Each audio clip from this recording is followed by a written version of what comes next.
सब क्या हाल है, ठीक हो? अल्लाह का शुक्र मैं देख रहा था आप ये कुछ दरवाजे के ऊपर खड़ के कुछ पढ़ रहे थे, काफ़ी देर के बाद फिर अपन पता चला। हाजी साहब, बात यह है कि हर जो हम अमल करते हैं ना, हर जो ज़िंदगी में हम तरीका अपनाते हैं, हर तरीके के अंदर अगर हम सुन्नत रसूल अपना लें तो काम तो वैसे करना है, अगर सुन्नत रसूल अपनाएंगे तो हमारे लिए खैर होगी। आप सल्लल्लाहु अलैहि वसल्लम जब बैतुल खला में दाखिल होते तो फिर दुआ पढ़ते थे, अल्लाहुम्मा इन्नी आऊज़ु बिका मिनल खुबुसी वल खबाइस, और जब बाहर निकलते तो गुफ़रानका पढ़ते थे।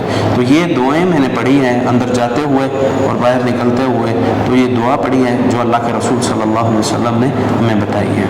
इनका तर्जमा क्या बनेगा जी? वैसे माशाल्लाह आपने अच्छी बात बताया, हमें पता नहीं था, इसका तर्जमा क्या है जी? अल्लाहुम्मा इन्नी आऊज़ु बिका मिनल खुबुसी वल खबाइस, ऐ अल्लाह मैं तुझसे पनाह मांगता हूँ खबीस जिन्नों और खबीस जिन्नियों से। तो यही वजह है कि आज जो है ना वो जिन्नात की बीमारी, वसाविस की बीमारी, शैतानों के ज़्यादा बीमारी, तो इसकी वजह यह है कि हम दुआएं नहीं पढ़ते और बाहर निकलते थे गुफ़रानका, अल्लाह मैं बख्शिश तलब करता हूँ तुझसे, क्योंकि जो वक्त मेरा अंदर ज़ाया हो गया है, क्योंकि आप सल्लल्लाहु अलैहि वसल्लम हर हाल में अल्लाह का जिक्र करते थे, तो ये दुआएं पढ़ रही हैं। जज़ाकल्लाह, बहुत बहुत मेहरबानी, शुक्रिया।